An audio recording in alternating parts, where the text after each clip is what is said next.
Soy Luis Hernández.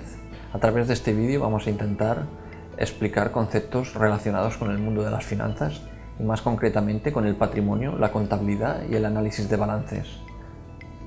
Para desarrollar este vídeo vamos a partir de una serie de contenidos que definen aspectos claves dentro de lo que es el mundo de las finanzas y concretamente el mundo de la contabilidad. El contenido número 1 sería definir lo que es el patrimonio empresarial. Posteriormente trataremos de conceptualizar lo que son las masas patrimoniales, definir qué es la contabilidad, qué objetivos tiene la contabilidad, qué significa y qué implica el ciclo contable, cuáles son los principales documentos contables, qué es la normalización contable y, por último, establecer qué es la clasificación decimal del cuadro de cuentas. Empecemos por el primero de los puntos a desarrollar, el patrimonio empresarial. El patrimonio empresarial es el conjunto de bienes, derechos y obligaciones que tiene una empresa debidamente valorados y en relación a la finalidad a que se destinan. En este sentido partimos de tres conceptos. El concepto de bien. ¿Qué es un bien? Un bien es todo aquello que puede ser apreciado o valorado por las personas a quien sirve. Los derechos o un derecho son las sumas o cantidades de dinero pendientes de cobrar por las empresas, mientras que las obligaciones, como su nombre indica, es el conjunto de deudas exigibles que tiene la empresa. En este sentido, podemos establecer que el patrimonio empresarial, el patrimonio neto, es la suma de los bienes y los derechos menos las obligaciones. En el mundo de la contabilidad, los bienes y los derechos, esta suma, que iría a favor de la empresa, se denomina activo, mientras que las obligaciones se denomina pasivo. Si anteriormente hemos dicho que los bienes más los derechos menos las obligaciones era igual a patrimonio neto, sustituyendo los conceptos podemos establecer que el activo menos el pasivo es igual al patrimonio neto. De esta manera introducimos lo que es la ecuación fundamental de la contabilidad, en el sentido de que el activo es igual al neto patrimonial más el pasivo. Al activo también lo denominamos estructura económica. El activo es el conjunto de inversiones que tiene la empresa y nos indica dónde se han aplicado los recursos financieros que dispone la empresa. Contrariamente, la estructura financiera de la empresa está formada por el neto patrimonial y por el pasivo. El neto patrimonial es la parte de pasivo que comprende las fuentes de financiación propias, es decir, los recursos propios, mientras que el pasivo responde o está formado por un conjunto de deudas o obligaciones, lo que denominamos deudas con terceros, que tiene la empresa. El segundo punto a desarrollar son las masas patrimoniales.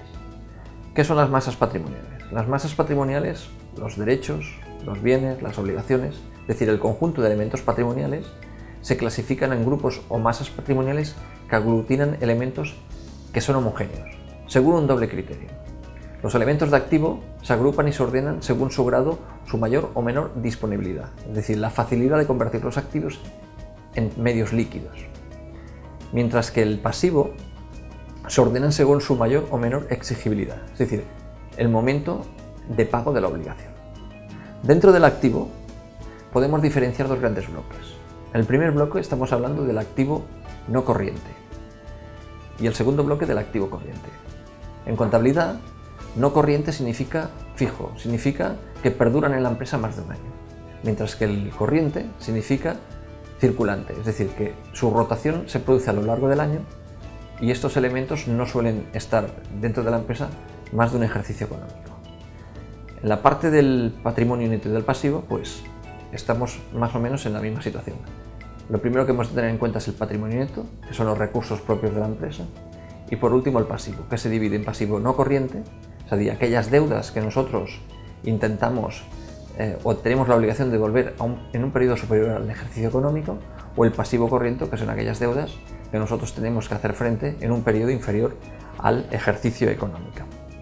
Dentro de lo que denominamos el activo no corriente, tenemos cuatro subgrupos. Por un lado tenemos el inmovilizado intangible. El inmovilizado intangible son los bienes que la empresa necesita para producir, pero que no tienen una entidad corpórea. Tenemos el inmovilizado material, que viene a ser lo mismo, son activos tangibles y corpóreos, propiedad de la empresa y que destina pues, a su actividad productiva durante una serie de periodos de tiempo.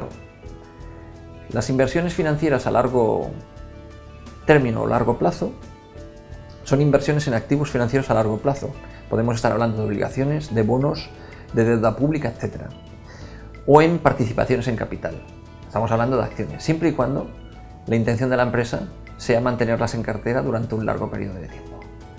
Por último tenemos las inversiones inmobiliarias, que son inversiones en bienes inmuebles, terrenos, viviendas, naves industriales, locales, etc., pero que no intervienen de forma directa en la actividad de la empresa. Respecto al activo corriente, los tres grandes bloques son las existencias, el realizable y el disponible. Las existencias son los materiales que se utilizan para la elaboración de los productos o bien las mercaderías. Las empresas comerciales parten de las mercaderías, que son productos sobre los cuales no ejercemos un proceso de transformación. En cambio, las empresas industriales, a partir de las materias primas o primeras y un proceso de transformación, pues obtenemos productos acabados, productos en cursos, productos semielaborados, etc. El realizable está formado por aquellos créditos y derechos de cobro de la empresa por operaciones que ya están consumadas y que le permiten disponer de recursos efectivos en un periodo relativamente corto de tiempo. Y por último, el disponible son los elementos líquidos de la empresa que presentan una disponibilidad inmediata. Básicamente estamos hablando de lo que es el efectivo y los bancos. En esta otra diapositiva podéis observar un poquito pues, lo que he explicado anteriormente, la definición de activo no corriente, activo corriente, patrimonio neto pasivo no exigible, patrimonio no corriente o exigible a largo plazo y pasivo no corriente o exigible a corto. Si nos centramos en la parte de patrimonio neto, observéis que son los patrimonio neto pasivo no exigible, porque no se exige por parte de terceros, son los recursos de la empresa que se destinan a la autofinanciación, recursos propios. Su principal componente es el capital. El capital es aquello que aporta el empresario en el momento, o el propietario de la empresa, en el momento de constituir la empresa. Otro apartado importante dentro del patrimonio neto serían las reservas. Las reservas son aquellas partes del beneficio empresarial que no ha sido distribuido entre los accionistas o propietarios y se quedan dentro de la empresa a fin de favorecer pues, su expansión o su crecimiento. Podemos estar hablando también pues, de subvenciones y de donaciones. El pasivo no corriente pues, son recursos externos, deudas o obligaciones a largo plazo, que se han de devolver en un periodo superior a la duración de un ejercicio, mientras que el pasivo corriente son las deudas o obligaciones a corto plazo que se han de devolver antes de un ejercicio económico. Si pasamos al tercer punto o al tercer contenido, estamos hablando de contabilidad, pero hemos de definir qué es la contabilidad. Hay multitud de definiciones, nos vamos a centrar en la que, según mi entender, pues se acerca más a lo que todos conocemos como contabilidad. Contabilidad es una ciencia económica que estudia el patrimonio empresarial tanto desde un punto de vista dinámico como desde un punto de vista estático. Por un lado, estudiamos el patrimonio en un momento determinado, punto de vista estático, y por otro lado, cómo va variando este patrimonio a lo largo del tiempo y a través de la actividad de la empresa, punto de vista dinámico. Una vez definida lo que es la contabilidad, podemos plantear qué objetivos tiene. Los objetivos son múltiples, pero los podemos sintetizar en 3 puntos. El primero es registrar y dejar constancia de los hechos contables. Una empresa en funcionamiento hace operaciones y estas se recogen, se registran. Un segundo aspecto o objetivo prioritario es determinar, conocer qué es la situación patrimonial. La situación patrimonial es la que determina el valor real de la empresa en un momento determinado. Punto de vista estático. Y por último, facilitar el resultado económico. ¿Qué resultados ha generado con la actividad de la empresa? Punto de vista dinámico.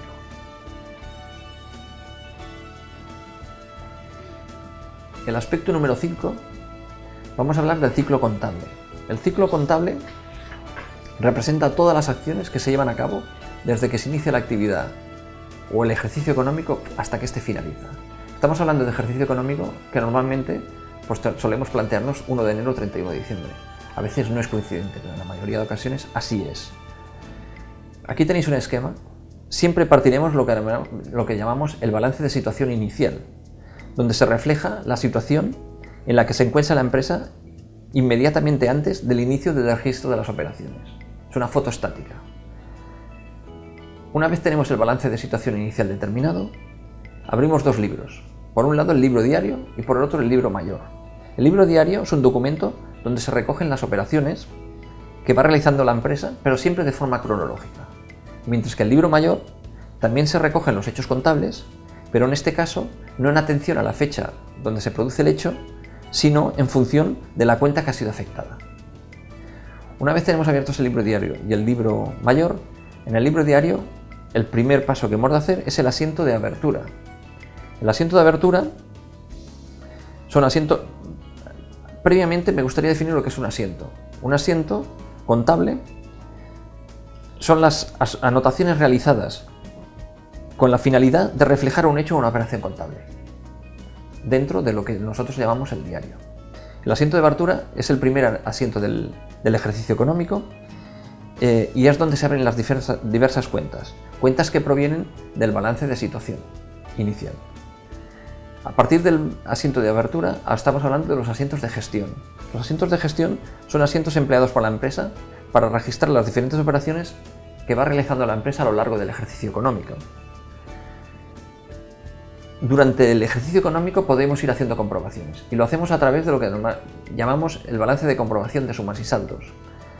Este balance permite determinar si las anotaciones que hemos efectuado en el libro mayor son concordantes con las anotaciones existentes en el libro diario.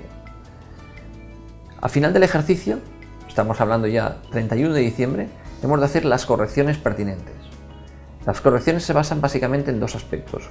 Por un lado, vamos a hacer la corrección de la cuenta de existencias a fin de que las existencias finales reflejen el valor real del almacén. Y por otro, vamos a hacer el asiento de corrección del valor real del inmovilizado, que permite valorar realmente el inmovilizado una vez hemos descontado su amortización, que no es otra cosa que el reflejo de su uso o de la falta de la pérdida de valor debido al uso o a otros aspectos. Una vez tenemos hecho las correcciones pertinentes, pasamos a un concepto que se denomina la regularización. La regularización es un asiento a través del cual determinamos el resultado del ejercicio. Puede ser beneficio, puede ser pérdida. Y por último, a partir de este resultado y de todo el conjunto de asientos, determinamos el asiento de cierre. En el asiento de cierre lo que hacemos es determinar o cerrar las puertas que fueron abiertas en el asiento de abertura. El balance de situación final será el reflejo de la situación patrimonial de la empresa inmediatamente después de cerrar las cuentas. Hemos de tener en cuenta que este balance de situación final se va a convertir en el balance de situación inicial del curso siguiente o del ejercicio siguiente. Este balance es imprescindible, de la misma manera que también lo son la cuenta de pérdidas y ganancias y la memoria. Ambas tres situaciones forman lo que llamamos en contabilidad las cuentas anuales. Como decimos anteriormente, la contabilidad requiere de una serie de documentos contables. Básicamente hay 5 documentos básicos. El primero es el libro diario. El libro diario, como hemos expuesto anteriormente, se utiliza para registrar las operaciones económicas que realiza la empresa durante un ejercicio económico y son tomadas de forma cronológica. El segundo gran documento sobre el que hemos de centrar la atención es el balance de situación. El balance de situación muestra el patrimonio de la empresa en un momento determinado, es decir, nos está determinando cuál es su valor real. Es un elemento estático. El tercer gran documento es la cuenta de pérdidas y de ganancias. La cuenta de pérdidas y ganancias tiene como objetivo calcular el resultado que la empresa ha obtenido en un ejercicio económico y determinar cuál es la composición del mismo resultado. Estaríamos hablando de un elemento dinámico. El cuarto documento es el estado de cambios del patrimonio neto. ¿Qué nos muestra el estado de cambio del patrimonio neto? Nos muestra una visión completa de la situación del patrimonio neto de la empresa, los componentes que la integran y cuáles han sido las variaciones a lo largo del ejercicio económico. Y por último, la memoria es un documento explicativo, que amplía el contenido de los documentos anteriores, que intenta facilitar la comprensión de la situación de las empresas a los destinatarios y usuarios de la información contable. De estos 5 documentos, hay 4 que forman lo que nosotros llamamos el conjunto, que son las cuentas anuales. Las cuentas anuales no es otra cosa que los estados financieros que tienen como misión informar de la situación patrimonial, de la situación financiera y de los resultados de la empresa.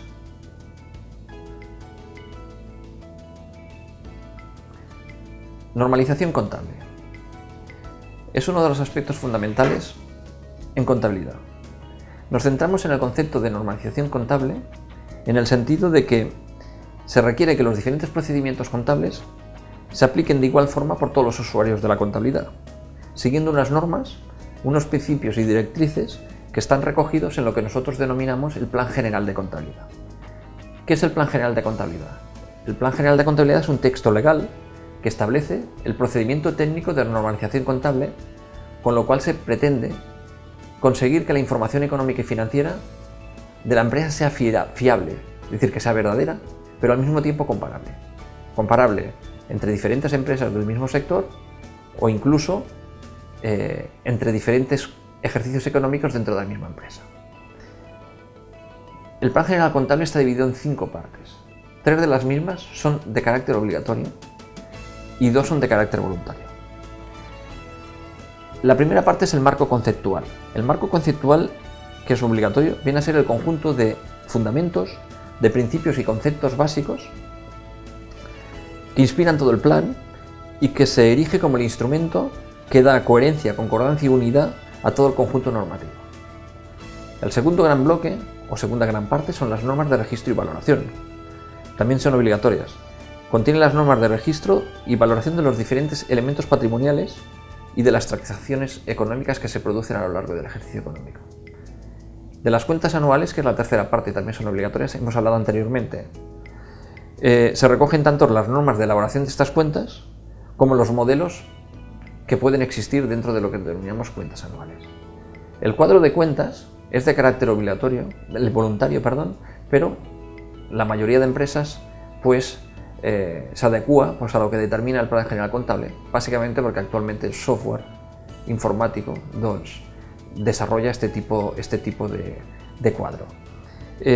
Contiene los grupos, los subgrupos, las cuentas y las subcuentas debidamente codificados y con un título que indica su contenido. Por último, tenemos la última parte también de carácter voluntario, que definimos como definiciones y relaciones contables.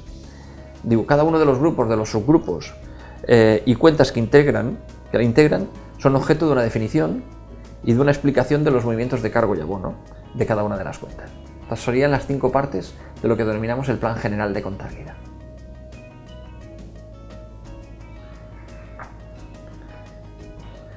Por último, el contenido número 8 o octavo, estamos hablando de la clasificación decimal del cuadro de cuentas, que es la clasificación que utiliza el Plan General de Contabilidad. Diferenciamos 7 grupos. El primer grupo lo denominamos la financiación básica. Y estamos hablando básicamente de recursos propios de la empresa, capital y reservas, y de la financiación externa a largo plazo, es decir, las deudas a largo plazo. El segundo grupo hablaríamos del activo no corriente. El activo no corriente comprende elementos patrimoniales destinados a servir de forma perdurable, incluidas las inversiones financieras al vencimiento, la venta o realización de las cuales ha de producir en un plazo superior a un año. El bloque 3, o el grupo 3, estamos hablando de las existencias. Séase mercaderías, materias primeras, productos acabados, productos en cursos, productos semiacabados, etc. El grupo 4, acreedores y deudores por operaciones comerciales, tiene que ver con todas aquellas operaciones que se refieren a la actividad principal de la empresa. Estaríamos hablando de proveedores, de clientes, deudores, creditores, etc. En este subgrupo también pertenecen lo que denominamos las cuentas con las administraciones públicas. Por ejemplo, las cuentas que tratan sobre el IVA, las cuentas que tratan sobre la seguridad social, las cuentas que tratan sobre Hacienda, etcétera, etcétera. El grupo 5 son las cuentas financieras. Básicamente estamos hablando de los fondos líquidos, bancos y cajas, y estamos hablando de las deudas, pero en este caso a corto plazo. El grupo 6 son las compras y gastos, son los aprovisionamientos de mercaderías y otros bienes adquiridos por la empresa para revenderlos, adaptarlos, transformarlos o construirlos. Comprende también los gastos del ejercicio y los gastos excepcionales. Por último, en el número 7 o el grupo 7 tiene que ver con las ventas y los ingresos. Comprende la venta de bienes y la prestación de servicios, objeto del tráfico de la empresa, e incluye los ingresos y los beneficios extraordinarios. El sistema decimal se desarrolla por medio de un sistema de árbol. Podemos hablar, por ejemplo, el grupo 2 pertenece al activo no corriente. Posteriormente subdividimos este grupo en subgrupos numerados con 2 cifras, las cuales la primera indica el grupo y la segunda el subgrupo. Por ejemplo, podríamos decir que el subgrupo 2.1 pertenece al activo no corriente y dentro del activo no corriente hay inmovilizaciones materiales. Por último, estos subgrupos se dividen en cuentas. Las cuentas se numeran con 3 cifras, de las cuales las 2 primeras hacen referencia al grupo y al subgrupo y la tercera a la cuenta. Así, por ejemplo, la cuenta 213 haría referencia a un elemento de activo no corriente, dentro del activo no corriente a las inmovilizaciones materiales y concretamente pues a la cuenta de maquinaria. Bien, hemos intentado dar una uniformidad conceptual al concepto de finanzas, de patrimonio y de contabilidad. Espero que os haya gustado y que os aporte utilidad en vuestros estudios. Muchísimas gracias.